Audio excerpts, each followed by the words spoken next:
17 area code. Who are you? Where are you calling from? Hey, Michael. This is here's a waterboard from Kashmir. Hey, How you how doing? are you doing? Good to hear from you. What's on your mind? Uh, yeah. Actually, I wasn't planning on calling in. It's hard to talk, but I Yeah. figured I should. Um, well, the situation's kind of shit. Yep. But I forgot his name. Was it Murtaza Murtaza Hassan? Hussain. That? Murtaza Hussain, yeah. Yeah, yeah. Sorry. No, no problem.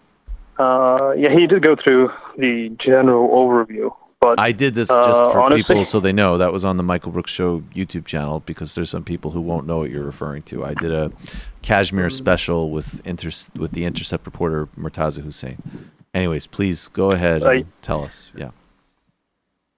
yeah, no, everybody should check it out if they have no idea what's going on, because that was a very good, and sorry, but kind of like a general overview, Sure. because That's what it was supposed there's to be. so much to unwrap that honestly it would take like multiple shows. Sure. Of course. And unfortunately, the way things are going over the next few months, you may not have a choice but to do multiple shows, as things are kind of getting worse.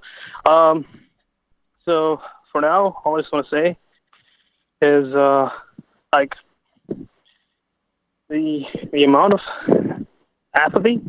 The amount of what? I'm sorry? Apathy. Okay. Apathy. I don't know if I'm. Yeah, no, I understand. I just I'm missed that. Apathy, yeah?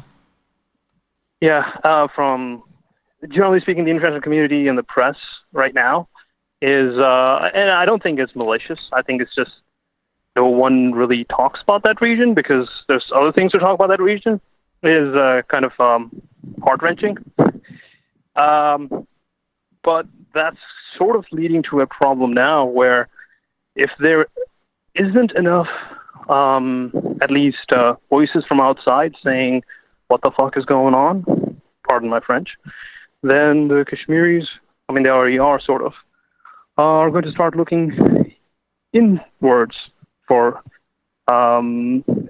solutions. And for that matter, Pakistan by extension, which Sure, means of course. lots of violence. I myself grew up in Azad Kashmir. That would be the Pakistani side of Kashmir. Mm-hmm. But what people don't realize is there was a Kashmir before 1947, like before the partition. So just to tell people, explain decades, to people briefly what the partition was, and then tell us that. Sure. So the South Asia was part of the British Empire, and as the British Empire was crumbling all around the world, this was also one of the places where they left, because mostly due to nonviolent movement by Mohandas Gandhi, also known as Mahatma Gandhi.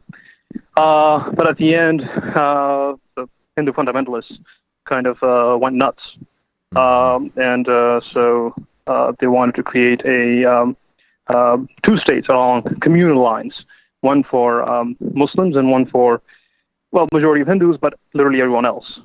And so the British partitioned India on the way out. Now, Kashmir's specific issue wasn't resolved because it was a quasi-independent state when the British left. Right. And it was under, was what they call a princely state. Mm-hmm. For about 100 years before the partition. And this is where the problem, I'm not going to go in detail, just spend the next 10 seconds explaining. For about 3 to 4 decades before partition, like before 1947, before there was an India and Pakistan in their modern form, there was a feudal rebellion in the state of Kashmir that includes both the Indian side and the Pakistani side, which no one talks about because that has huge implications on what happened, in terms of the modern conflict. Because, I mean, it was almost medieval, the rule, not almost, it almost exactly was. Like my own family, if you go back, I guess 3.5, well, almost 4 generations, 2 of my ancestors were skinned alive. Jesus.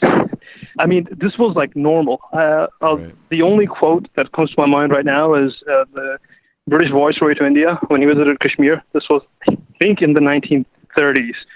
He said that the lower caste Hindus, or even like the middle caste for that matter, were treated like dogs, Mm-hmm. and the Muslims are treated worse. Right. The majority of the population was, well, Muslim. So, I mean, outside this context, I mean, that's what I've spoken to, I don't know, dozens of, I have a lot of Indian friends here, because, you know, New York is a melting pot. Mm-hmm. And with the exception of a couple of them, they kind of got these glassy eyes when I asked them, like, well, what was going on right before 1947? Because it's like a black hole of information. Right. No one has idea that, and I had the same exact experience with, like, my Saudi friends, you know, that were like kind of students studying here. I was like, hey, so what was happening in Saudi Arabia in 1923? They have no idea because Right. it didn't exist. Right. I mean, that part of history is like erased or not taught.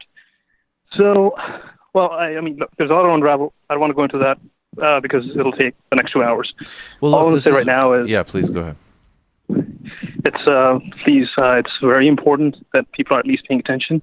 And let's just be careful when we make like hand wave arguments of like, oh, it's a conflict between India and Pakistan militancy, Kashmir, because that completely fogs up the situation on the ground. And well, currently the Pakistani government is incredibly incompetent, which is why Kashmiris are getting really, really pissed, and they're looking to the Pakistani military for signals. And they are giving signals. I mean, they're making statements now. That's really disturbing. Yeah. That is very disturbing. Yeah. I mean, yesterday in Guardian's front page, 2 separate articles had quotes from the Pakistani army chief, not the government. That's because significant. they had no strategy. Right. And one thing that people, and I'll end with this, something that people don't know is there are about 5 million Kashmiris or 4.5 million on the Pakistani side, and we've all like a very deep connection to both sides of Kashmir. And historically, Kashmiris have made up a large portion of the Pakistani army, and even though they represent around 4% of the total population of Pakistan, they make up over 1/3 of the Pakistani army, which has huge structural implications within the military in Pakistan. So Kashmir is like a very touchy issue. I don't know how it doesn't lead to conflict if people don't put pressure. And the only thing that within India people are responding to, at least for the Congress, is when there's pressure from outside. And yeah, Get right on it. I don't. Yeah. It's you could have let me- volumes on this, but Sorry. yeah. Well, I'm going to do a segment. I'll move from this. We did have a little bit of a package planned on it, so we'll do that now.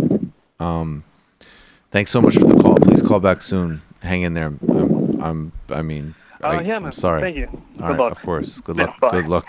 Good luck. So, yeah, there's some really important, just kind of brief history to overview on this. Like he was saying, the root of this current iteration is 1947, that there's first the split of Pakistan from India. There's the partition, which happens after decolonization in India, and Kashmir is disputed area. Now, on one hand, it has been under heavy military occupation since at least the 80s, and there has been constant and well-documented serious abuses by the Indian military on Kashmiri civilians. And there's also been the use of the Pakistanis have funded militant groups which have engaged in terrorism, and the Pakistanis see it. It's both a question of national pride for Pakistan because of the loss of Bangladesh, which goes back to the 70s. The Pakistanis, that Bangladesh actually used to be part of Pakistan. Pakistanis waged a genocidal war there. The Indians supported Bangladeshi independence for their own strategic reasons and so on. So there's a lot of history here. And of course, the broader context is that these are 2 nuclear armed states who've already fought 3 wars, and there's a lot of tension. There's a small amount of Kashmir which is under Pakistani control. But what Nehru did do, and has held mostly, even for all of the abuses, is basically regional autonomy. So that outside of an independent Kashmiri foreign policy, there can be a lot of rule setting inside Kashmir. So one of the things that this does, I mean, this revokes and changes the constitution. So it is part of a broader effort of the BJP to destroy pluralism in India. Not necessarily secularism. I don't know that necessarily you could call India a secular state, but it really did have a degree of significant pluralism under the old Congress Party tradition. That was a huge achievement. So they're trying to destroy that with their own version of nationalism and imagined past and so on. And we already know Modi's record. Look at his conduct during the mass murders in Gujarat in 2002. I mean, this is a horrific record of this guy that has been whitewashed through right-wing forces, through people that just want to carry on the diplomatic and political activity of the United States with India. Barack Obama co-wrote a column with Narendra Modi. This was a guy who back several years ago was not allowed to enter the United States because of his possible complicity in genocidal atrocities in Gujarat. So this move is about destroying Indian pluralism, and then it's also about the fact that Kashmir is beautiful. It has a huge amount of it has an enormous potential for tourism, and so if you basically allow it to lose its autonomy, there can be a rush, and there's an analogy to a China and Tibet situation where the local population, or Puerto Rico even, the local population can be uprooted, and there can be basically a primitive capitalist accumulation process as well, which is the perfect distillation of the BJP Hindu nationalist politics. There's a report that we have from Al Jazeera on the ground, and we'll just play some of that. Just some of this. Sorry, it's sound number 10. Just a little bit of a report, just so you can. That's the kind of historical, political context, to the extent I can give some of it. And this is some reporting on the ground of the incredibly aggressive measures that the Indians are taking here in Kashmir. Let's play a little bit of that. Everywhere in town. Srinagar, a ghost town. Troops on every corner. Barricades everywhere in the largest city in the Indian-administered Kashmir. India's government says recent troop reinforcements are to ensure security and to maintain order as Kashmiris see the effects of the significant changes to their autonomy and statehood. They didn't tell us anything and revoked Article 370. All the phone lines are down. Trains are not working. We haven't seen anything like this in Kashmir in our lives. Migrant workers who hope to find employment here have been stranded for days. So there's a sense of it. Really serious. I'll make the specific point. Look, of course, Tulsi Gabbard should be asked about this, but every single presidential candidate should be. This is one of the prime crises in the world today. The Indians have been extremely resistant on international mediation on Kashmir, and even the acknowledgement of the abuses that government has always undertaken in Kashmir. And the Pakistanis have fomented, as I say, terrorist actions there as well. Okay.